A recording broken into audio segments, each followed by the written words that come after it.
President Bashar al-Assad of Syria, thank you very much for talking to RT today. You're most welcome in Damascus. So, many people were convinced a year ago that you wouldn't make it this far. But yet again, we're sitting in a newly renovated presidential palace and recording this interview. Who exactly is your enemy at this point? My enemy is terrorism, the instability in Syria. This is our enemy. It's not about people. It's not about persons. The whole issue is not about me staying or leaving. It's about the country being safe or not. So this is the enemy that we've been fighting as Syrians. I've been here for the last 2 days and I had a chance to talk to a couple of people from Damascus. Some of them say that whether you stay or go doesn't really matter at this point anymore. What do you say to that? I think for the president to stay or to leave is a popular issue. It's not a personal issue. And the only way to define this term precisely through the ballot boxes. So it's not about what we hear, it's about what we can get through that box. And that box will tell any president to stay or leave, very simply.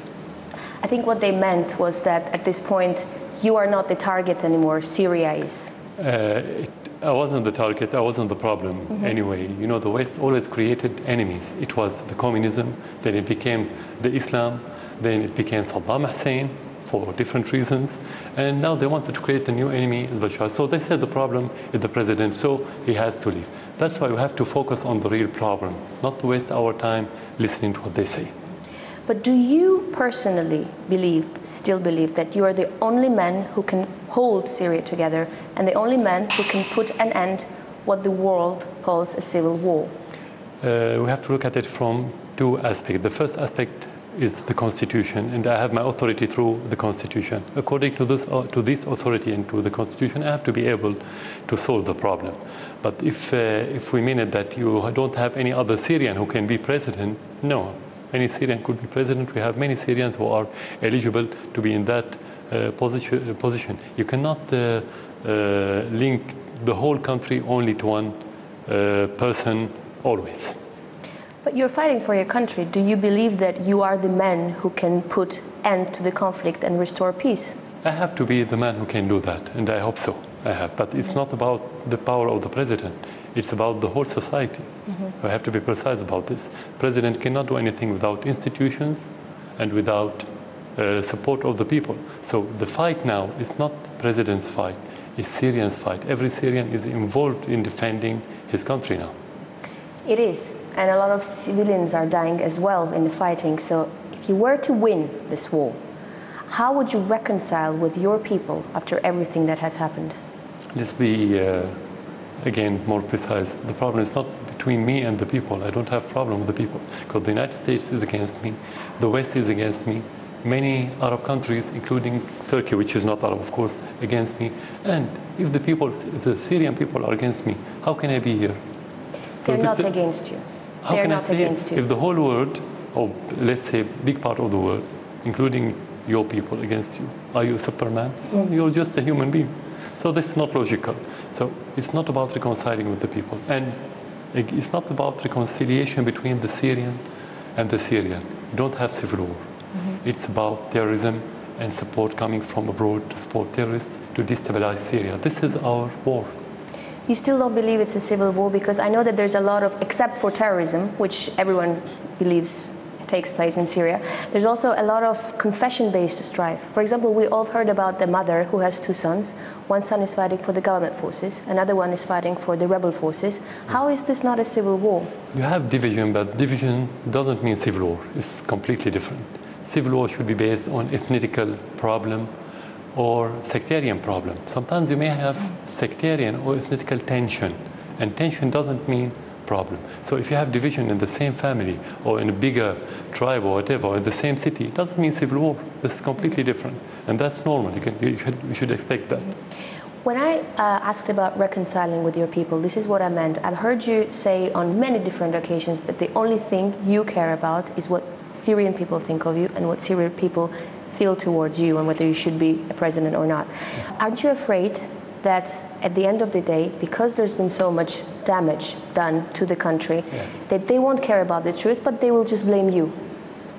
Yeah, this is a hypothetical question because what the people think is the right thing. So what they think, we have to ask them. But I don't have this information right now. So again, I'm not afraid about what they think about me. I'm afraid about my country. We have to be focused on that. Okay. You know, for years, there has been so many stories about almighty Syrian army, omnipotent Syrian secret services. But then we see that, you know, the government forces aren't able to crush the enemy like people expected it would. And we see terrorist attacks take place in the middle of Damascus almost every day. Were there myths about the Syrian army and about the strong Syrian secret services? Usually when you have army, when you have secret intelligence, these things should focus on external enemy, not internal enemy. Even if you have internal enemy like terrorism, you have society that could help you, at least not to provide the terrorists with incubator. In that case, it's a new kind, we have a new kind of war. Terrorism through proxies, either Syrians living in Syria or foreigner fighters coming from abroad. So it's a new style of war. This is first. So you have to adapt with this new style. It takes time. It's not easy. Okay.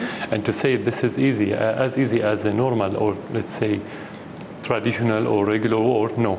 It's much more difficult. Second, the support that they've been had, that's been offered to those terrorists in every aspect, armaments, money, political, is unprecedented. So you have to expect that it's going to be tough war and difficult war. You don't expect a small country like Syria to defeat all those countries that have been fighting us through proxies just in days or weeks. Yeah, because when you look at it, I mean, on one hand, you have one leader with the army. He tells his army, go straight, go left, go right, and the army obeys. On the other hand, you have fractions of terrorists who have no one to unify them, no unified strategy to fight you. So how does that really happen when it comes to fighting each other? This is not aspect of the problem, that those terrorists fighting from within the cities. In the cities you have civilians. When you fight this kind of terrorists, you have to be aware that you should do the minimum damage to the infrastructure and minimum damage to the civilians, because you have civilians and you have to fight. You cannot leave terrorists just killing and destroying. So this is the difficulty in these kinds of war. You know, the infrastructure, military infrastructure, economy is suffering. It's almost as if like Syria is going to fall into decay very soon, and the time is against you. In your opinion, how much time do you need to crush the enemy? You cannot answer that question because no one claimed that he had the answer about when to end the war, unless we have the answer when they're going to stop smuggling foreign fighters from different part of this world, especially the Middle East and the Islamic world, and when they're going to stop sending armaments to those terrorists. If they stop, this is where I can answer you. I can tell you in weeks we can finish everything. It's not a big problem. But as long as you have continuous supply in men and armaments and everything else and logistics, is going to be a long-term war. Also, when you think about it, you have 4,000 kilometers of loosely controlled borders, so you have your enemy that can at any time cross over Jordan or Turkey, rearm, get medical care, and come back to fight you. Exactly. How exactly you deal with no country winning? in the world can seal the border. Sometimes they use this word, which is not correct. Even the United States cannot seal its border with Mexico, for example. Maybe the same for Russia, which is a big country. So no country can seal the border. You can only have better situation on the border when you have good relation with your neighbors. Something that we don't have, at least with Turkey now. Turkey support more than any other country the smuggling of armaments and terrorists. Can I ask you something? I've been in Turkey recently, and people there are actually very worried that war will happen between Syria and Turkey. Do you think a war with Turkey is a realistic scenario?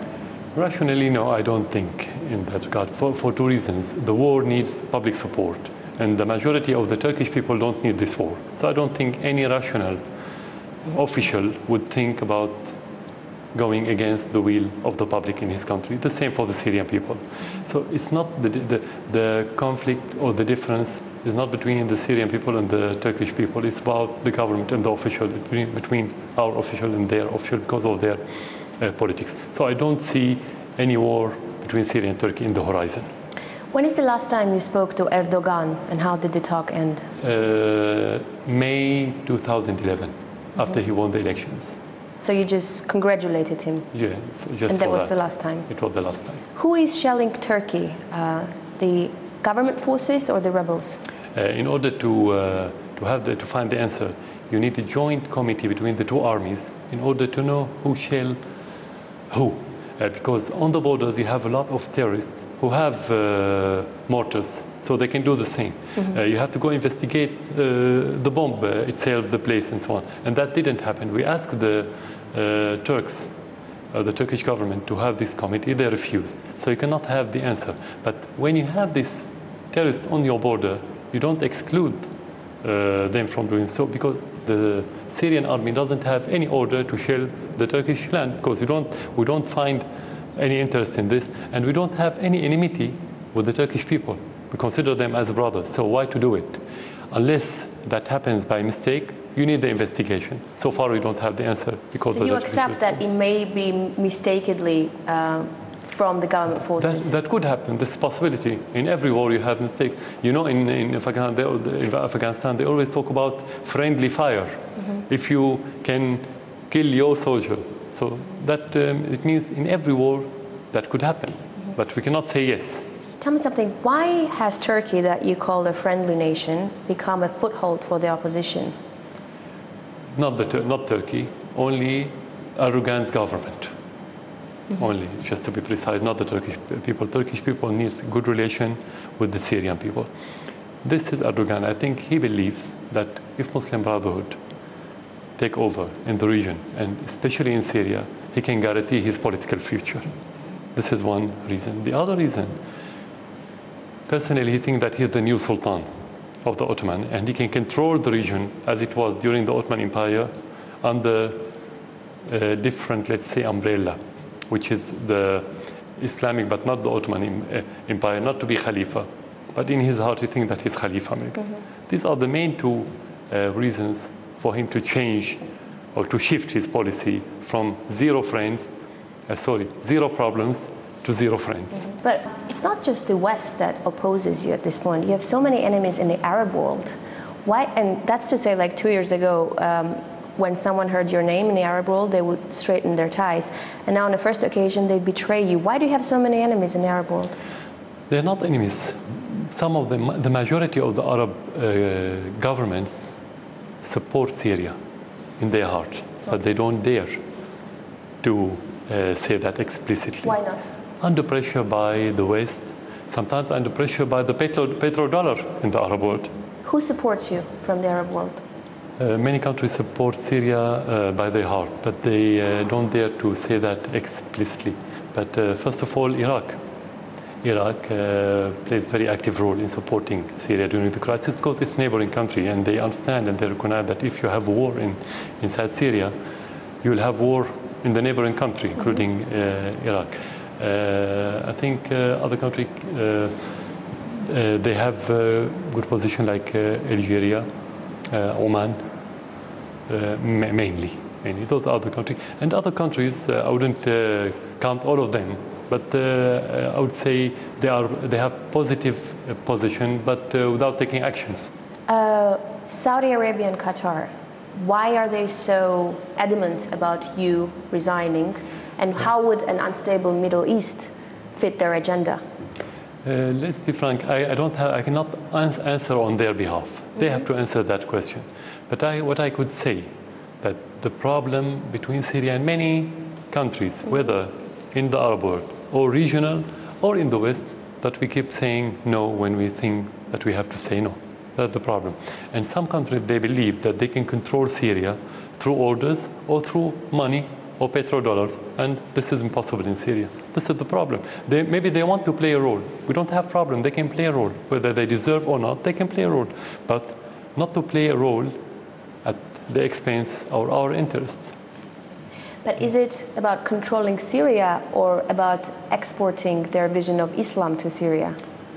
You cannot put it as a government policy sometimes. Sometimes you have institutions in certain countries. Sometimes you have personnel who try to promote this, but they don't announce it as official policy. So they didn't ask us to promote their, let's say, extremist attitude of their institutions.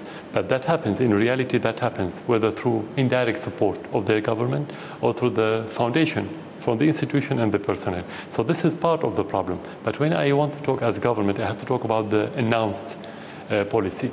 The announced policy is like any other policy, that it's about interests, it's about playing a role. But we cannot ignore what you mentioned. It is. Iran, which is a very close ally, also exposed to economic sanctions, also facing a threat of military invasion.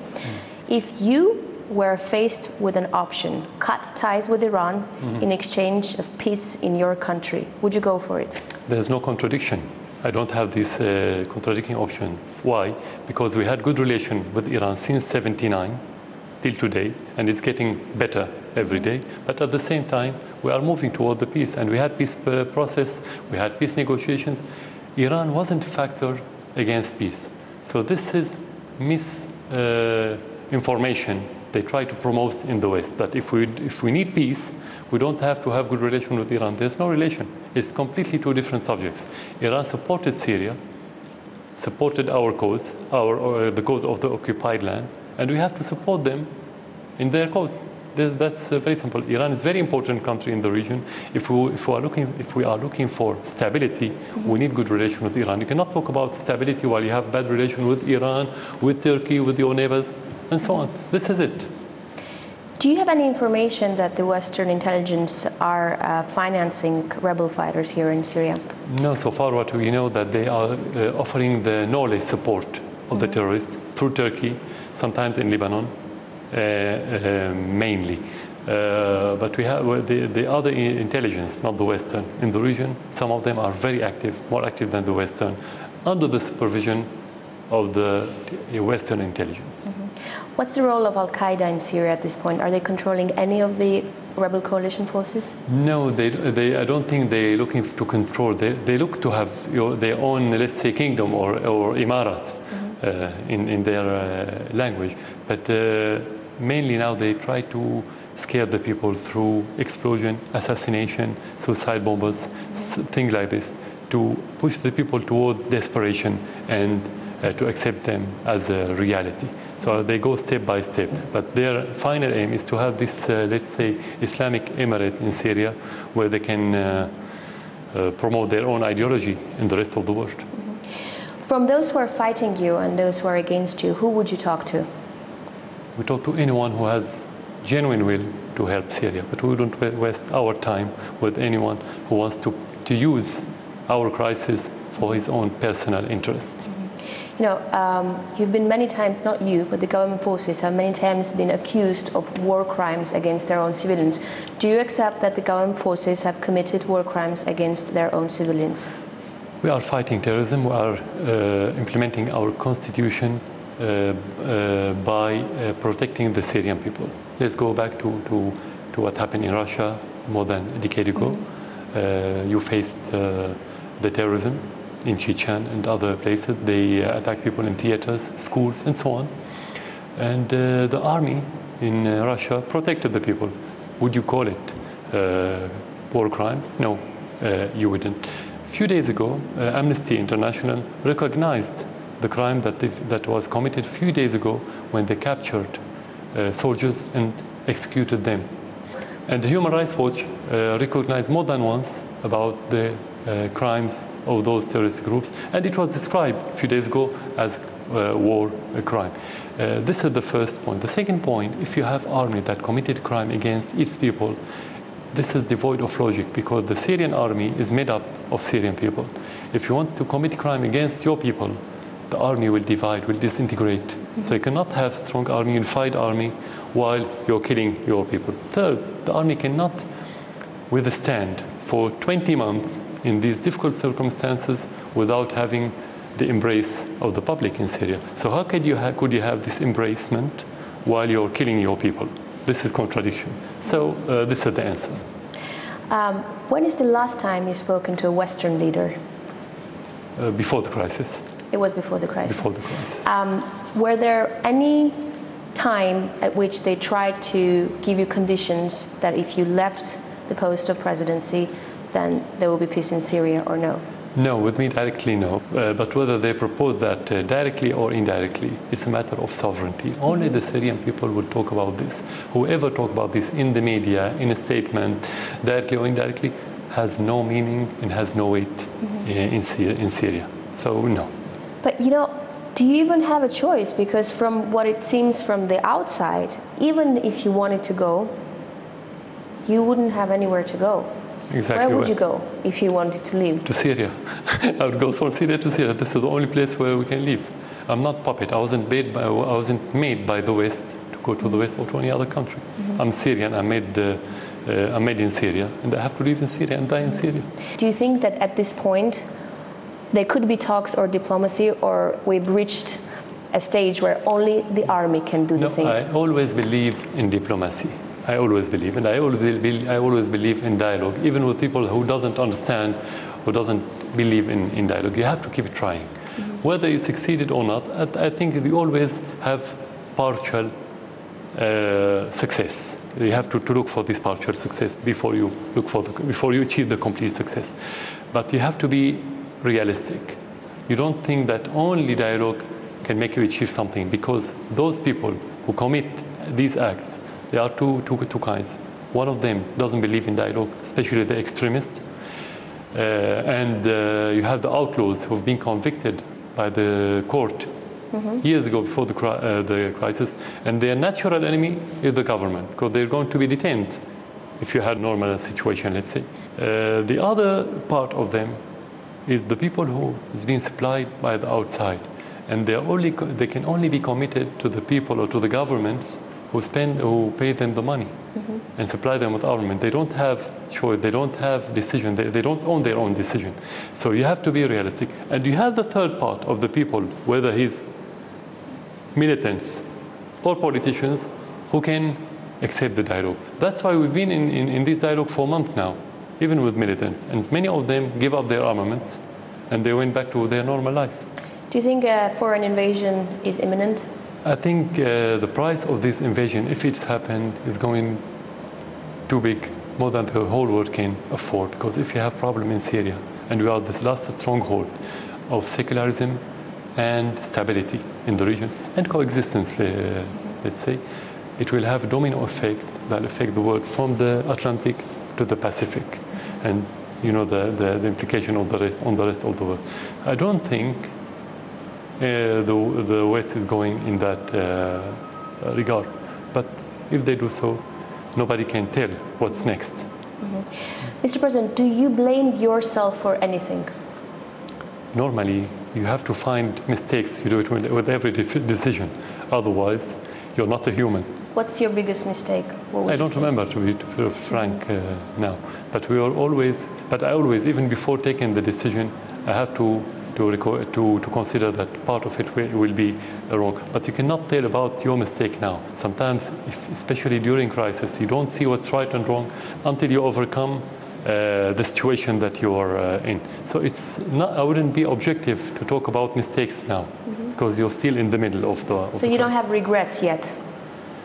Not now, as it. When everything is clear, you can talk about your mistake, but you definitely have mistakes. That's, you know. If today was 15th of March 2011, that's when the protests started to escalate and grow, what would you do differently? What I would do what I did. Exactly the 15th of March, exactly the same.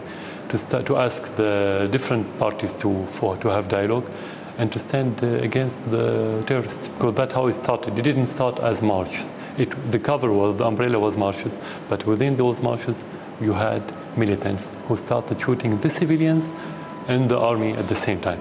Maybe on the tactical level you could have done something different, but as president you're not tactical. You always take the decision on strategic level, which is different. President al-Assad, how do you see yourself in 10 years' time? In 10 years, through my country, I cannot see myself. I can see my country in 10 years' time.